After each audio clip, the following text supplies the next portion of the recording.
제가 딸처럼 아꼈던 며느리에게 어머니 오시면 분위기 무거워져요라는 말을 들었습니다. 제 손녀 생일잔치에서 저만 쏙 빼놓고 말이죠. 모든 것이 무너져 내리는 기분이었습니다. 그런데 몇 년 뒤 저를 없는 사람 취급하던 그 며느리가 갑자기 무릎을 꿇고 울며 저를 찾아왔습니다. 5천만 원이 필요했거든요. 과연 저는 그 돈을 줬을까요? 자식에게 받은 상처를 딛고 제2의 인생을 찾은 제 이야기가 궁금하시다면 구독하고 이 여정을 끝까지 함께 해주세요. 당신이라면 어떻게 하셨을까요? 제 이름은 박은희, 62살이에요. 지금은 인천의 한적한 아파트에서 남편이랑 둘이 살고 있어요. 자식들 다 키우고 이제는 우리 둘만 남았네요. 아침에 일어나면 남편은 신문을 보고 저는 베란다 텃밭에 물을 줘요. 우리 집 베란다가 햇볕이 참 잘 들거든요. 거기서 제가 키우는 상추랑 고추, 방울토마토가 아주 실하게 자라요. 그런 거 뜯어서 남편 아침상에 올려줄 때가 소소한 행복이죠. 제 성격이 원래 그래요. 뭘 해도 정성을 들여야 직성이 풀리고 그냥 대충 하는 법이 없어요. 그렇게 성실하게, 온화하게 사는 게 제 삶의 방식이었어요. 제 삶의 중심은, 그리고 제 모든 정성의 끝은 언제나 하나였어요. 바로 제 아들, 민준이죠. 제게는 정말 눈에 넣어도 아프지 않을 제 전부 같은 아들이에요. 얼마나 착하고 성실하게 잘 자라주었는지 몰라요. 좋은 대학 나와서 번듯한 직장 구하고 저 한 번 속 썩인 적 없이 바르게 컸어요. 그런 아들이 제 인생의 가장 큰 자랑이었고 제 삶의 이유였죠. 그러던 어느 날 그 착한 아들이 웬 아가씨를 데리고 왔어요.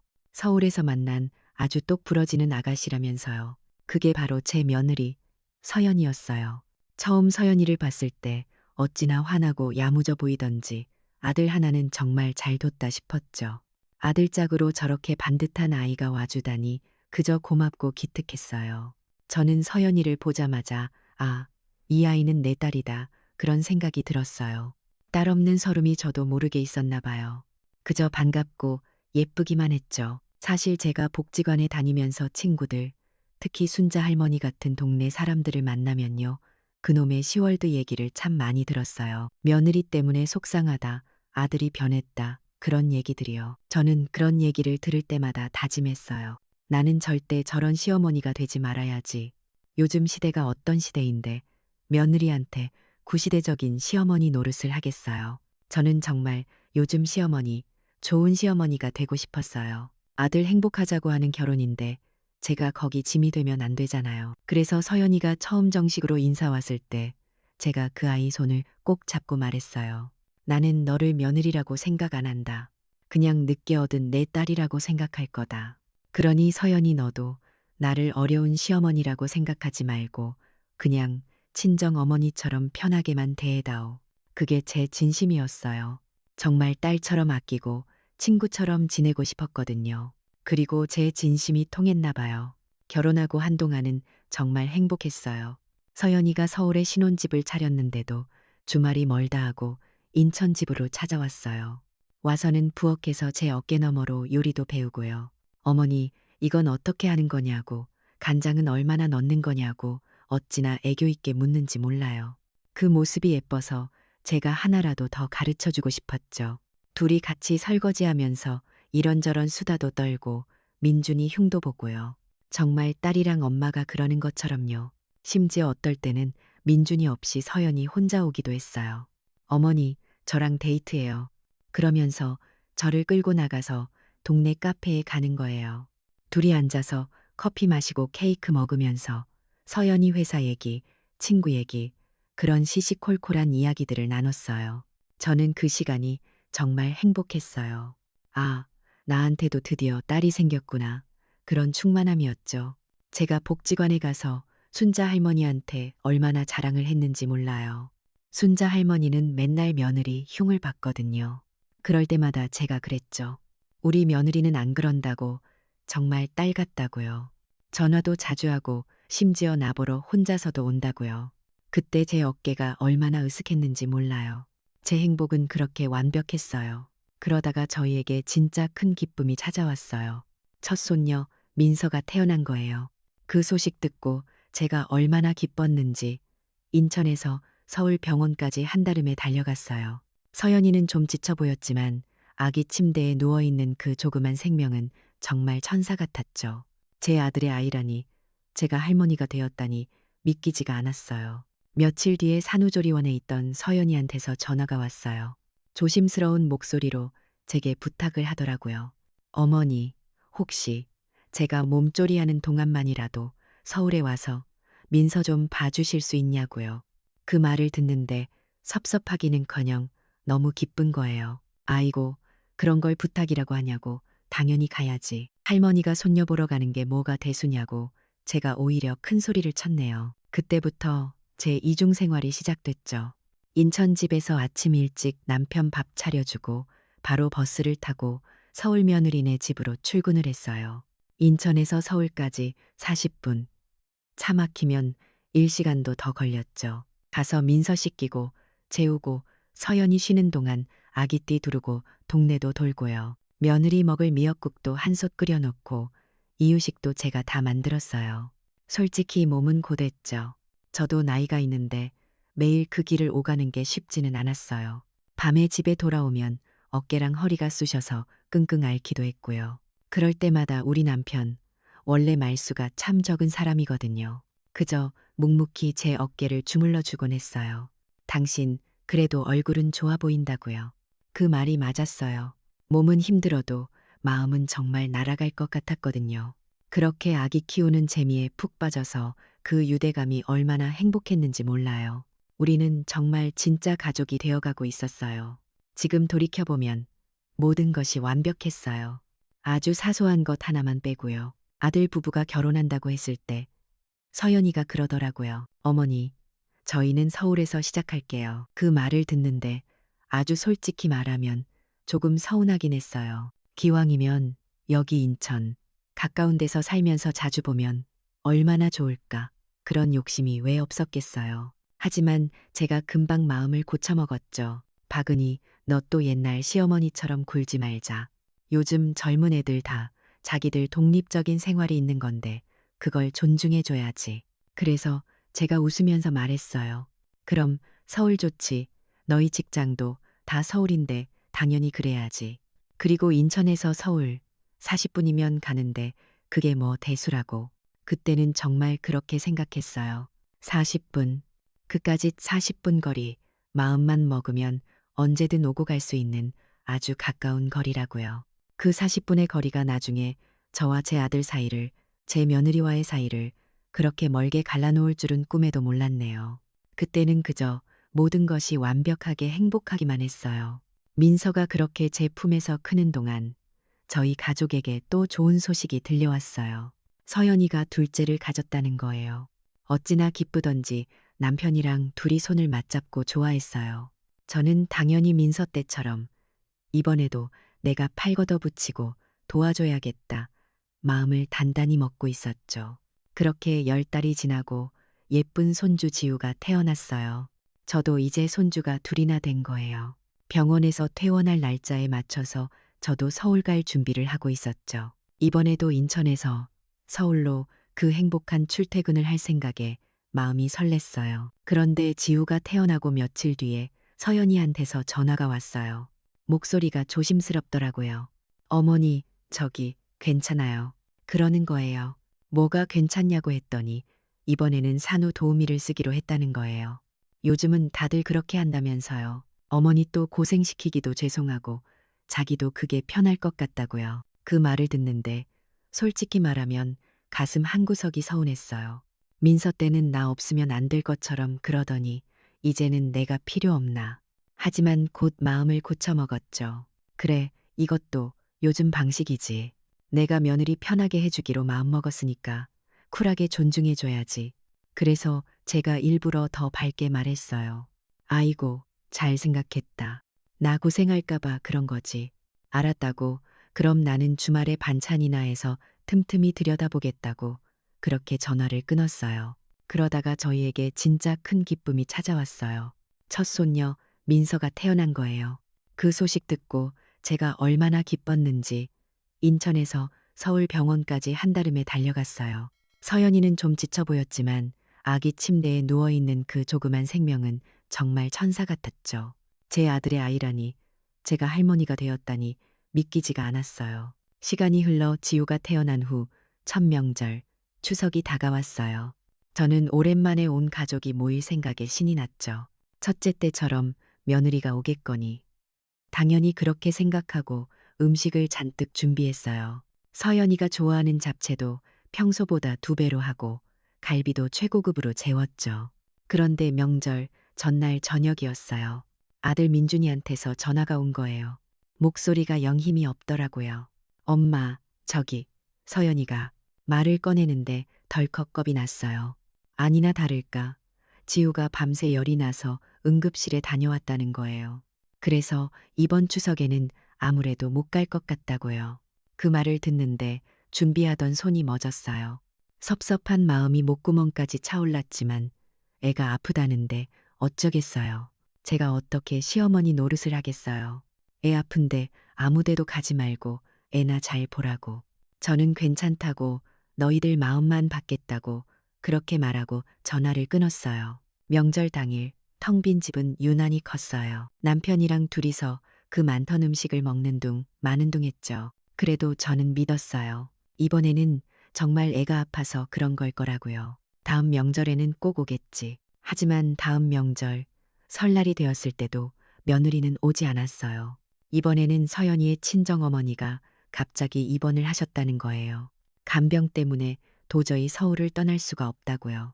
그 다음 얼마 지나지 않아 시아버지, 그러니까 제 남편 생신이었죠. 이번에는 서연이 본인이 몸살이 심하게 나서 아예 알아누웠다는 거예요. 이쯤 되니 저도 마음이 불안해지기 시작했어요. 이게 정말 우연일까? 더 이상한 건 아들 민준이었어요. 그 후로 민준이는 명절이든 제사든 생신이든 꼭 혼자 왔어요. 올 때마다 서연이가 보냈다는 선물이며 용돈 봉투를 꼭 들고요. 아빠 생신 축하드려요. 이거 서연이가 보낸 거예요. 그렇게 봉투를 내미는데 그게 꼭 자기 임무를 다했다는 듯한 표정이었죠. 그리고는 소파에 앉아서 예전처럼 엄마랑 다정하게 대화를 나누는 게 아니었어요. 그냥 일시간 내내 정말 1분도 쉬지 않고 휴대폰만 들여다보는 거예요.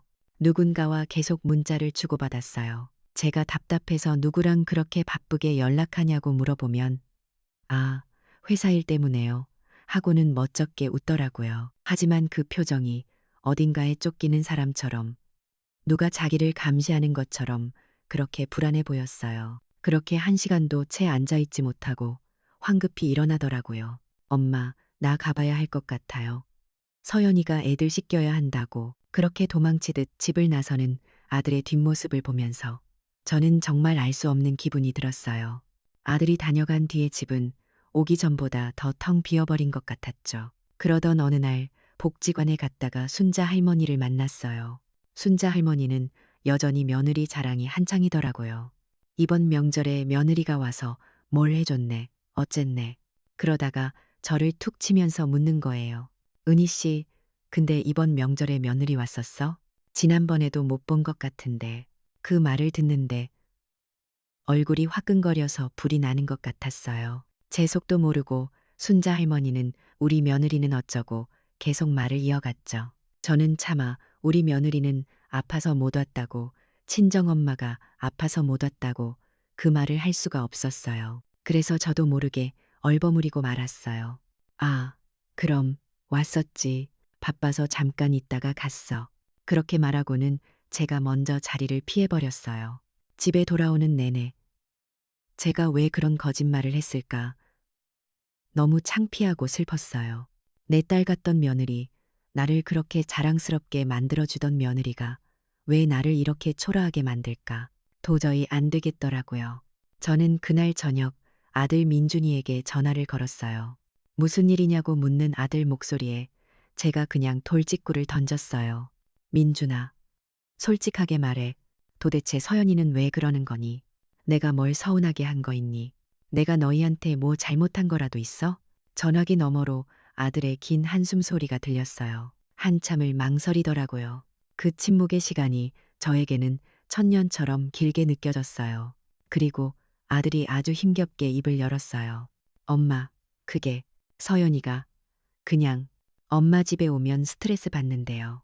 힘들어해요. 그 말을 듣는 순간 저는 정말 망치로 머리를 한 대 세게 얻어맞은 것 같았어요. 스트레스라고요? 내가 서연이한테 뭘 어쨌다고요? 딸처럼 대해준다고 편하게만 하라고 그렇게 제 진심을 다했는데 그 모든 게 그 아이에게는 스트레스였다고요. 저는 아무 말도 할 수가 없었어요. 스트레스, 내가 뭘 잘못한 거지. 정말 내가 뭘 잘못한 걸까? 그날 밤 저는 한숨도 잘 수가 없었어요. 아들이 전한 며느리의 그 말, 스트레스라는 그 세 글자가 제 가슴에 돌덩이처럼 밝혀서 떠나질 않았어요. 그날 밤 저는 정말 한숨도 못 잤어요. 남편은 옆에서 곤히 자는데 저만 천장만 멀뚱멀뚱 바라보며 생각했죠. 내가 뭘 잘못했을까? 내가 딸처럼 대한다고 했던 말들이 그 아이에겐 부담이었을까? 아니면 민서 봐주러 서울 오가면서 나도 모르게 며느리 살림에 이래라 저래라 잔소리를 했던 걸까? 아무리 기억을 되짚어봐도 저는 정말 억울했어요. 저는 서연이가 불편해할까봐 오히려 제 말 한마디, 행동 하나하나를 얼마나 조심했는데요. 그 모든 게 그 아이에겐 그냥 스트레스였다니. 저는 그저 혼란스럽기만 했어요. 그 일이 있고 난 후 저는 서연이에게 전화를 걸 수가 없었어요. 전화를 걸어서 내가 뭘 잘못했니 하고 묻기가 두려웠어요. 정말 제 입에서 그 아이가 상처받았다는 말을 듣게 될까 봐요. 그래서 저는 그냥 기다리기로 했어요. 스트레스 받는다니 당분간 내가 연락을 안 하는 게 그 아이를 편하게 해주는 거겠지. 그렇게 생각했어요. 그게 제 착각이었다는 걸 그때는 정말 몰랐죠. 시간은 흘러갔고 며느리와의 거리는 더 멀어졌어요. 시아버지, 그러니까 제 남편 생신이 돌아왔어요. 예전 같으면 서연이가 제일 먼저 전화해서 어머니 뭐 좋아하시냐고 케이크 사 가겠다고 제잘거렸을 텐데 그날 아무 연락도 없었어요.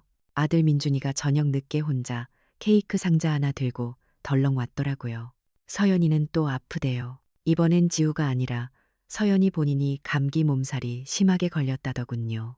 그 다음에는 시댁 쪽 친척 결혼식이 있었어요. 저는 내심 이런 큰일에는 얼굴이라도 비추겠지 기대했어요. 하지만 그날도 며느리는 나타나지 않았어요.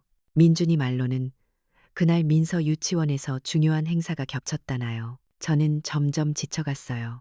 그리고 체념하게 되더라고요. 아, 이제 저 아이는 나를, 이 집안을 그렇게 밀어내기로 마음을 먹었구나.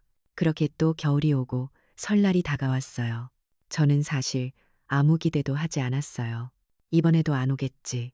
그래도 혹시나 하는 마음에 정말 손톱만큼의 희망으로 음식을 준비했어요. 남편이 당신 또 상다리 부러지게 차린다고. 어차중 안 올 텐데 뭐하러 고생하냐고 핀잔을 줬죠. 저는 그냥 그래도 명색이설인데 혹시라도 애들 데리고 오면 먹여야지 하면서 쓴웃음을 지었어요. 역시나 설 전날 아들한테서 전화가 왔어요.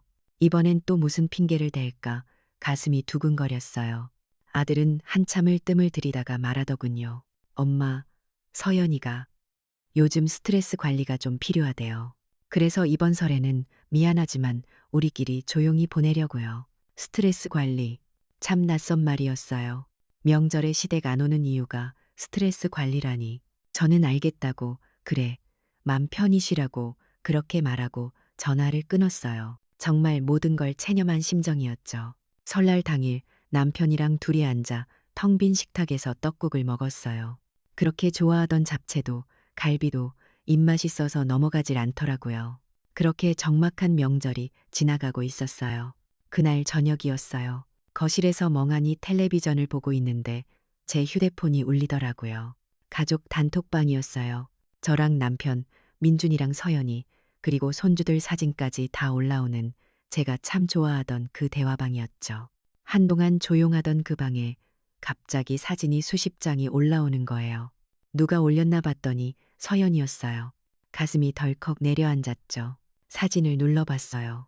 사진 속에는 서연이가 그리고 제 손주 민서와 지우가 너무나 환하게 웃고 있었어요. 그런데 그 옆에 서연이의 친정 부모님, 그러니까 제 사돈 어른 두 분이 함께 계시더라고요. 다 같이 멋진 한정식 집에서 밥을 먹고 예쁜 카페에 가서 케이크를 먹는 사진들이었어요.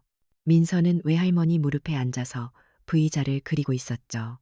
저는 그 사진들을 한 장 한 장 넘겨보면서 손이 차가워지는 걸 느꼈어요. 그리고 사진에 찍힌 위치 태그를 봤어요. 수원. 수원이라고요. 서울 사는 애들이 인천 저희 집은 40분 거리라고 그게 스트레스라고 안 오더니 인천보다 2배는 더 먼 수원 친정에는 그것도 명절 당일에 사돈 어른들까지 모시고 가서 저렇게 즐겁게 놀고 있었던 거예요. 그때였어요. 사진 밑으로 서연이가 쓴 글이 보였어요. 시댁은 너무 멀어요. 인천까지 운전하고 가는 것만으로도 스트레스예요. 저는 그 글을 보는 순간 머릿속에서 뭔가가 툭 끊어지는 소리를 들었어요. 지금까지의 서운함, 섭섭함, 그런 감정이 아니었어요. 이건 분노였어요. 나를 얼마나 우습게 봤으면, 나를 얼마나 바보로 알았으면 이럴 수가 있을. 그동안 애 아프다, 친정엄마 아프다, 본인 아프다, 그 모든 게 다 거짓말이었구나. 그냥 내가 싫었던 거구나. 저는 손이 부들부들 떨리는 걸 참으면서 그 단톡방에 글을 썼어요. 제정신이 아니었던 것 같아요. 그냥 나도 모르게 손이 움직였어요. 서연아, 우리 집 서울에서 40분밖에 안 걸린다. 그리 멀지 않아. 그렇게 메시지를 보내자마자 1초도 안 걸렸어요. 화면에 알림이 뜨더군요. 김서연 님이 나갔습니다. 저는 그 글자를 멍하니 바라봤어요. 그리고 바로 그때 제 휴대폰이 미친 듯이 울리기 시작했어요. 아들 민준이었죠.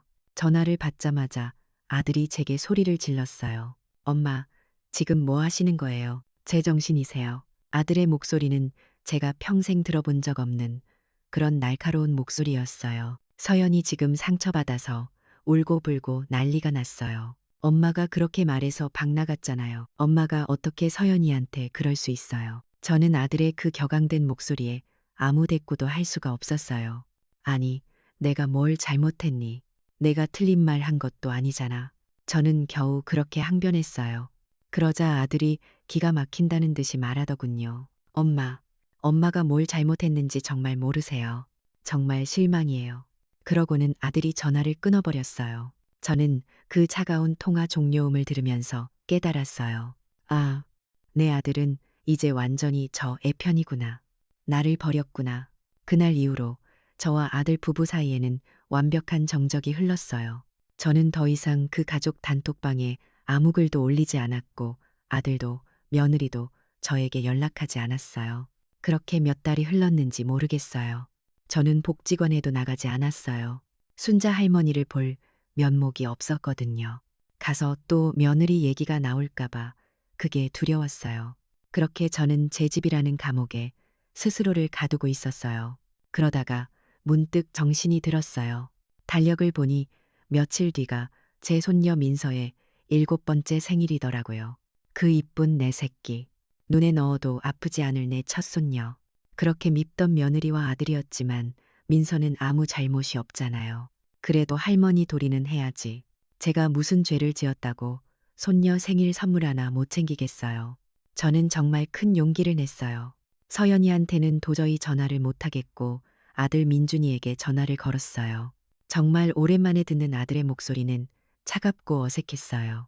제가 애써 아무렇지 않은 척 밝은 목소리로 말했죠. 민준아, 엄마야. 다름이 아니라 우리 민서 생일이 곧이잖아. 할머니가 선물 뭐 사줄까? 인형 사줄까? 아니면 이쁜 옷 사줄까? 전화기 너머로 아들이 잠시 머뭇거리는 게 느껴졌어요. 그리고는 아주 마지못해 대답하더군요. 아, 엄마, 신경 쓰지 마세요. 올해는 그냥 조촐하게 할 거예요. 우리 가족끼리만요. 신경 안 쓰셔도 돼요. 역시나 설 전날 아들한테서 전화가 왔어요. 이번엔 또 무슨 핑계를 댈까 가슴이 두근거렸어요. 아들은 한참을 뜸을 들이다가 말하더군요. 엄마, 서연이가 요즘 스트레스 관리가 좀 필요하대요. 그래서 이번 설에는 미안하지만 우리끼리 조용히 보내려고요. 스트레스 관리, 참 낯선 말이었어요. 명절에 시댁 안 오는 이유가 스트레스 관리라니. 저는 알겠다고. 그래, 맘 편히 쉬라고. 그렇게 말하고 전화를 끊었어요. 정말 모든 걸 체념한 심정이었죠. 그리고 며칠 뒤였어요. 제가 큰맘 먹고 다시 복지관에 나갔을 때였어요. 순자 할머니가 저를 보더니 아주 난처한 표정으로 저를 조용히 부르시는 거예요. 은희 씨, 이리 좀 와봐. 왜 그러시냐고 따라갔더니 순자 할머니가 자기 휴대폰을 저한테 쓱 내미시는 거예요. 이거 혹시 봤어? 그 휴대폰 화면에는 웬 SNS, 인스타그램이라는 게 켜져 있었어요. 순자 할머니 딸이 어쩌다가 제 며느리 SNS를 보게 됐다는 거예요. 거기에는 제 손녀 민서의 생일 파티 사진이 가득했어요. 조촐하게 한다고요. 가족끼리만 한다고요. 사진 속의 풍경은 제가 상상했던 그런 모습이 아니었어요. 호텔방을 통째로 빌려서 벽에는 화려한 풍선이 가득 붙어 있고 민서는 디즈니 공주님 같은 드레스를 입고 있었어요. 케이크는 3단짜리였고요. 그리고 그 사진 속에 민준이와 서연이 그리고 민서와 지우가 있었어요. 그리고 환하게 웃고 있는 제 사돈 어른들. 그러니까 서연이의 친정 부모님이 함께 계셨어요. 외할머니, 외할아버지가 민서 양옆에 딱 붙어서 촛불을 함께 불고 있더군요. 저는 그 사진을 멍하니 바라봤어요. 모두가 있었어요. 그 수원의 한정식 집에 있던 그 사람들 모두가요. 딱 두 사람만 빼고요. 저와 제 남편, 민서의 친할머니와 친할아버지 말이에요. 저는 그제야 모든 걸 알았어요. 우리 가족끼리만이라는 말의 진짜 뜻을요. 그건 서연이의 가족을 의미하는 거였어요. 저는 그 가족의 일원이 아니었던 거예요. 저는 복지관을 어떻게 빠져나왔는지도 모르겠어요. 손이 덜덜 떨렸지만 저는 집으로 가는 길에 휴대폰을 꺼내 서연이에게 전화를 걸었어요. 이건 짚고 넘어가야 했어요. 신호음이 몇 번 가고 며느리가 전화를 받았어요. 그 차갑던 목소리, 무슨 일이세요? 저는 떨리는 목소리로 물었어요.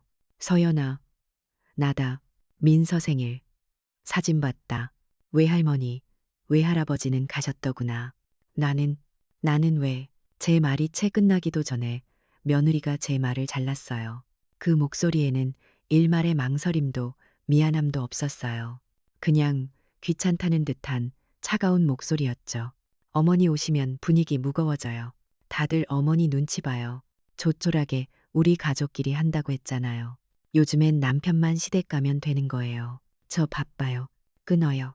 그러더니 정말 딸깍 소리와 함께 전화가 끊겼어요. 저는 길 한복판에 서서 그 통화 종료음만 한참을 들었어요. 분위기가 무거워지는 존재, 다들 눈치 보게 만드는 존재, 우리 가족이 아닌 존재, 필요 없는 존재. 그게 바로 저였어요. 평생을 헌신하고 딸처럼 아낀다고 내 모든 걸 내어줄 것처럼 굴었던 며느리에게 저는 그런 존재였던 거예요. 집에 어떻게 돌아왔는지 모르겠어요. 현관에 들어서자마자 다리에 힘이 풀려서 그대로 거실 바닥에 주저앉아 버렸어요. 그때 제 심정이 어땠냐고요. 그냥 다 끝났다는 생각뿐이었어요. 제 모든 것이 송두리째 부정당한 기분이었어요. 며느리의 그 차가운 마지막 말, 그 딸깍하는 소리가 제 심장에 밝혀버린 것 같았어요. 분위기를 무겁게 하는 존재, 필요 없는 존재. 저는 그날 거실 바닥에 주저앉은 채로 얼마나 울었는지 몰라요. 남편이 퇴근하고 돌아와서 바닥에 쓰러져 있는 저를 보고 기겁을 했죠. 무슨 일이냐고, 왜 그러냐고 묻는 남편에게 저는 아무 말도 할 수가 없었어요. 그냥 내 평생이 다 부정당했다고, 내 아들, 내 며느리, 내 손주들한테 내가 완전히 버림받았다고 그 말만 넋 나간 사람처럼 반복했어요. 정말 며칠을 방에서 나오지도 않았어요. 밥맛이 있을 리가 없죠. 남편이 걱정이 돼서 문 밖에 죽을 끓여다 놓고 제발 이것 좀 먹으라고 애원을 했어요. 하지만 그게 목구멍으로 넘어가질 않았어요. 내가 뭘 잘못 살았을까? 내 30년, 40년 세월이 뭐가 되는 걸까? 그 자식 하나만 바라보고 그 자식 가정이 행복하길 바라는 마음 하나로 살았는데 결국 돌아온 게 분위기 무거운 늙은이 취급이라니. 너무 억울하고 분해서 그냥 이대로 눈 감고 다신 안 떴으면 좋겠다. 그런 못된 생각까지 들었어요. 그러다 며칠 만인지 모르겠어요. 머리가 헝클어진 채로 씻지도 않고 멍하니 앉아 있다가 화장실에 가려고 일어섰어요. 그리고 거울 속에 비친 제 모습을 봤죠. 퉁퉁 붓고 머리는 산발에 눈은 퀭하고 입술은 바싹 마른 정말 볼품없고 초라한 늙은이가 거울 속에 저를 쳐다보고 있더라고요.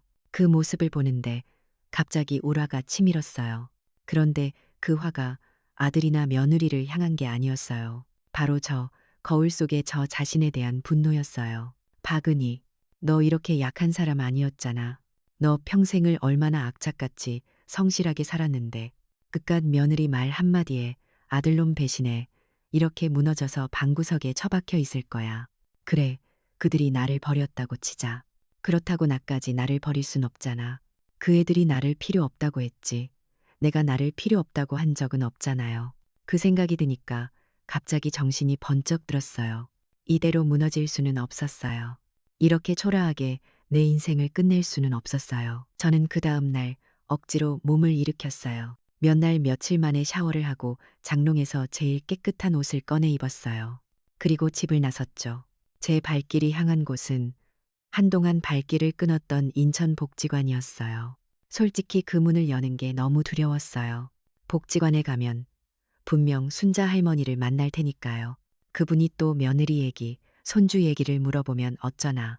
그 SNS 사진 얘기를 또 하시면 내가 무슨 낯으로 그분을 보나. 가슴이 쿵쾅거렸어요. 아니나 다를까 복지관 로비에 들어서자마자 저기서 순자 할머니가 저를 보시더라고요. 저는 저도 모르게 고개를 숙이고 피하려는데 순자 할머니가 제게 다가오셨어요. 저는 쥐구멍에라도 숨고 싶었죠. 그런데 순자 할머니가 제 손을 덥석 잡으시는 거예요. 아무것도 묻지 않으셨어요. 며느리 얘기는커녕 왜 그동안 안 나왔냐는 말도 안 하시더라고요. 그저 제 손을 잡고 이렇게 말씀하셨어요. 왔어? 잘 왔어. 그 한마디예요. 그냥 잘 왔다고요. 그 따뜻한 말 한마디에 제가 그동안 참고 참았던 눈물이 핑 돌았어요. 순자 할머니가 제 손을 끌고 가시면서 그러시더라고요. 은희 씨, 잘 왔다. 우리 저기 서예반 같이 하자. 나도 그거 시작했는데 멋깔고 붙잡고 있으면 마음이 그렇게 차분해질 수가 없어. 그게 제 새로운 삶의 시작이었어요. 서예, 태어나서 처음 잡아보는 붓이었죠. 먹을 갈면서 마음을 가다듬고 흰 화선지에 붓을 내리는데 정말 신기하게도 잡생각이 싹 사라졌어요. 오로지 제 붓 끝에만 모든 정신이 집중되더라고요. 그것만으로는 부족했어요. 며칠간 방구석에 처박혀 있던 제 몸이 여기저기 쑤시고 아팠거든요. 그래서 요가 수업도 등록했어요. 처음에는 뻣뻣해서 아이고, 아이고, 곡소리만 냈죠. 그런데 강사님이 그러시더라고요. 숨을 깊게 내쉬고 비워냅니다. 마음속의 모든 찌꺼기를 다 비워내세요. 그 말을 듣는데 그게 꼭 제 마음속에 그 억울함과 분노를 비워내라는 말처럼 들렸어요. 땀을 흠뻑 흘리고 나면 몸은 노곤해도 마음은 그렇게 가벼울 수가 없었어요. 몸에 조금씩 활력이 도니까 더 움직이고 싶어졌어요. 그래서 복지관 등산 클럽에도 덜컥 가입을 했죠. 주말마다 복지관 친구들이랑 인천 근교산은 다 다녔어요. 문학산, 계양산, 정상에 올라가서 다 같이 김밥 한 줄 먹으면서 마시는 물 한 잔이 그렇게 달 수가 없더라고요. 그러다 순자 할머니를 따라서 자원봉사도 시작했어요. 거동이 불편하신 독거노인 분들께 도시락 배달하는 일이었죠. 저보다 더 어렵고 외롭고 아프신 분들이 세상에 너무 많더라고요. 자식도 없이 정말 혼자서 병마와 싸우시는 분들을 보면서 제가 그동안 며느리 때문에 아들 때문에 아프다고 끙끙 앓았던 게 어쩌면 사치였구나 그런 생각도 들었어요. 제 삶이 그렇게 바빠지기 시작했어요. 서예 배우러 가야죠. 요가 하러 가야죠. 등산 가야죠. 봉사활동 가야죠. 정말 몸이 두 개라도 모자랄 지경이었어요. 그렇게 바쁘게 살다 보니까 정말 신기한 일이 생겼어요. 제가 휴대폰을 손에서 놓게 된 거예요. 예전에는 아침에 눈 뜨자마자 잠들기 직전까지 혹시 민준이한테서 연락이 왔나, 서연이가 마음을 바꿨나 하면서 휴대폰만 들여다봤거든요. 그 애들 SNS에 또 무슨 사진이 올라왔나, 나 빼고 또 어딜 갔나 그것만 확인했고요. 그런데 이제는 그럴 시간이 없었어요. 아들한테 먼저 전화를 걸거나 문자를 보내는 일도 당연히 그만뒀죠. 아니, 그만둔 게 아니라 잊어버렸어요. 아들 안부가 궁금한 것보다 오늘 요가 수업에 늦지 않는 게 저한테는 더 중요했거든요. 어느 날 제 낡은 수첩을 펴봤어요. 예전에는 그 수첩에 민서 생일, 아들 휴가, 며느리네 이사 날짜 그런 것만 빼곡했거든요. 그런데 지금은 월요일 서예, 화요일 요가, 수요일 도시락 봉사, 주말 등산, 동호회 정기 산행, 온통 제 일정으로 빽빽한 거예요. 그걸 보는데 저도 모르게 웃음이 났어요. 그날은 마침 등산 동호회 정기 산행이 있는 날이었어요. 제일 아끼는 붉은색 등산복을 쫙 빼입고 모자까지 눌러쓰고 현관을 나서는데 기분이 정말 날아갈 것 같더라고요. 더 이상 슬프지도 외롭지도 전화를 기다리지도 않았어요. 저는 이제 민준이 엄마, 민서 할머니가 아니라 그냥 바구니로 살기로 했으니까요. 제 인생을 되찾은 기분이었어요.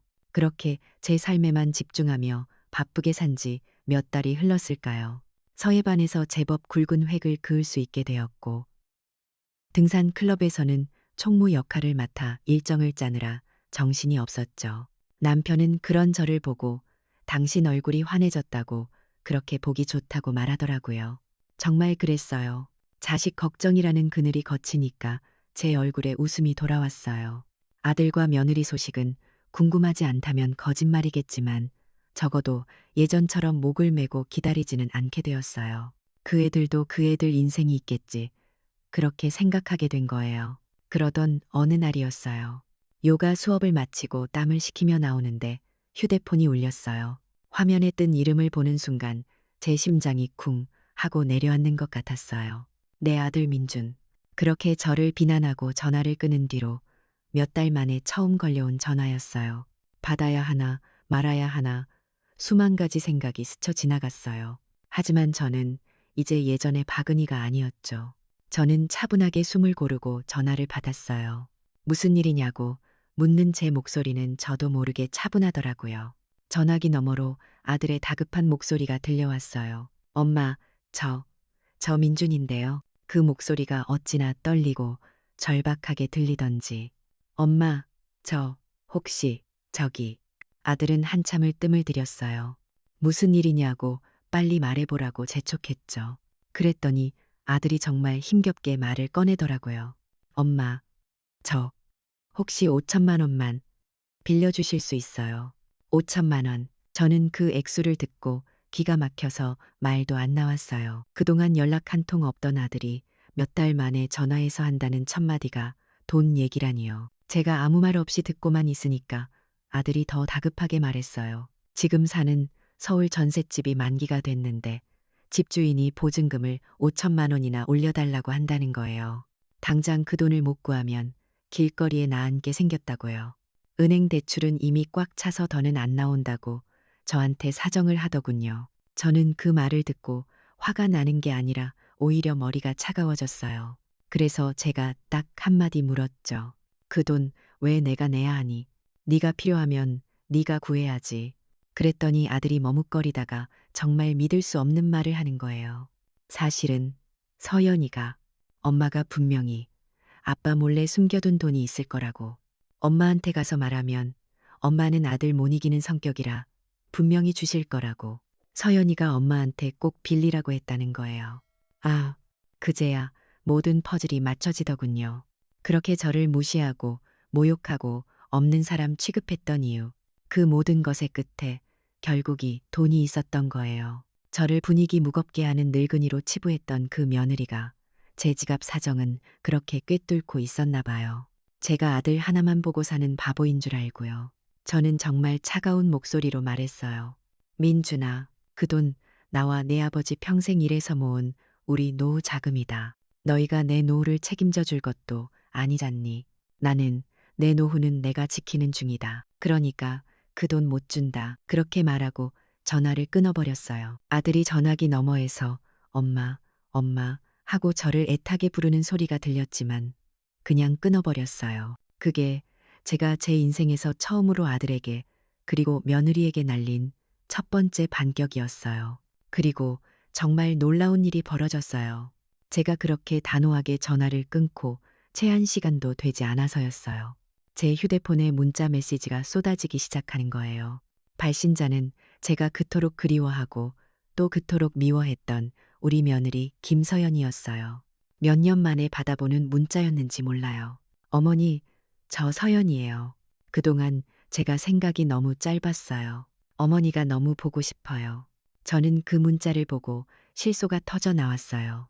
보고 싶다고요. 제가요. 문자는 거기서 끝나지 않았어요.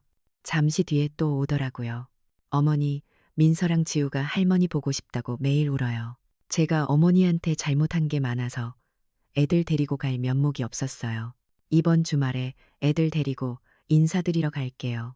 어머니 좋아하시는 영광굴비 제일 좋은 걸로 사갈게요. 애들이 할머니를 보고 온다고요. 저를 분위기 무겁게 한다며 생일 잔치에도 못 오게 했던 애가 이제 와서 굴비를 사오겠다고요. 이 모든 게 제가 거절한 그 5천만 원 때문이라는 걸 저는 너무나 잘 알았어요. 그 뻔뻔한 연극에 놀아날 제가 아니었죠. 저는 그 문자들에 아무 답장도 하지 않았어요. 그냥 무시했어요. 그러자 이번에는 아들에게서 전화가 왔어요. 받지 않았죠. 그랬더니 또 문자가 오더라고요. 엄마, 제발 전화 좀 받으세요. 서연이가 진심으로 뉘우치고 있어요. 자기가 너무 잘못했다고 엄마한테 꼭 용서를 빌고 싶대요. 주말에 정말 간다는데 제발 저희 좀 만나주세요. 진심으로 뉘우친다고요. 저는 그 문자를 보다가 저도 모르게 헛웃음을 터뜨렸어요. 그리고는 답장을 보냈죠. 아주 짧게요. 나 그날 바쁘다. 등산 동호회 정기 산행 가는 날이야. 그렇게 보내고 나니 속이 다 시원하더라고요. 예전 같으면 아들 안부가 며느리 기분이 제 인생의 전부였는데 이제는 제 등산 약속이 그 무엇보다 중요해진 제 자신이 저는 참 마음에 들었어요. 그리고 약속했던 그 주말 아침이 되었어요. 저는 정말 등산에 갈 생각이었어요. 제일 아끼는 붉은색 등산복을 챙겨 입고 등산 스틱까지 다 챙겨서 현관을 나서려는데 그때였어요. 딩동. 초인종이 울렸어요. 남편은 아침 운동을 나간 시간이었죠. 누구지? 이 시간에 올 사람이 없는데 인터폰 화면을 봤어요. 그리고 저는 그 자리에 얼어붙고 말았죠. 화면 속에는 제 아들 민준이와 며느리 서연이 그리고 그 뒤에 민서와 지우가 잔뜩 겁먹은 표정으로 서 있었어요. 불시에 쳐들어온 거예요. 제가 바쁘다고 산에 간다고 했는데도 기어코 여기까지 찾아온 거죠. 저는 한숨을 푹 내쉬었어요. 피할 수가 없었죠.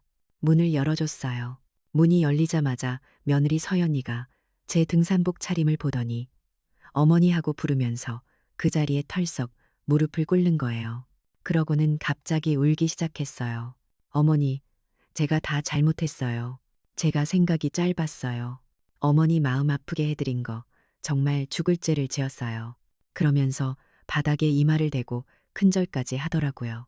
어머니, 용서해 주세요. 앞으로 제가 정말 잘할게요. 명절이요, 생신이요, 제사요. 한 번도 안 빠지고 다 올게요. 어머니가 좋아하는 거 다 해드리고 제가 정말 딸처럼 잘할게요. 그렇게 울며 불며 아주 처절하게 연기를 하더라고요. 옆에서 민준이는 어쩔 줄 몰라 하며 제 눈치만 보고 애들은 그 상황이 무서운지 엄마 치마꼬리만 붙잡고 있었어요. 저는 그 꼴을 아주 차가운 눈으로 내려다봤어요. 등산 스틱을 손에 쥔 채로요. 한참을 울게 내버려뒀어요. 울음소리가 조금 잦아들었을 때 제가 아주 조용히 입을 열었어요. 일어나라. 내 쇼는 이제 끝났으니 일어나라고. 제 말에 서연이가 울음을 뚝 그치고 놀란 눈으로 저를 쳐다보더군요. 제가 그 눈을 똑바로 마주 보면서 말했어요. 너 지금 여기 5천만 원 때문에 와서 이러는 거지. 서연이의 얼굴이 하얗게 질리는 게 보였어요. 아니에요. 어머니, 전 정말 보고 싶어서. 말을 더듬는 며느리의 말을 제가 또박또박 잘랐어요. 됐고, 네가 나한테 했던 말 기억은 하고 있니? 내가 하나하나 다시 말해줄까? 첫째, 네가 그랬지. 내가 오면 분위기 무거워진다고. 다들 내 눈치를 봐서 불편하다고. 그랬던 네가 이제 와서 명절마다 오겠다고. 그 무거운 존재를 매번 보시겠다. 둘째, 네가 분명히 그랬어. 요즘엔 남편만 시댁 가면 되는 거라고. 그렇게 쿨하던 네가 이제 와서 딸처럼 모시겠다니 참 이상하지 않니?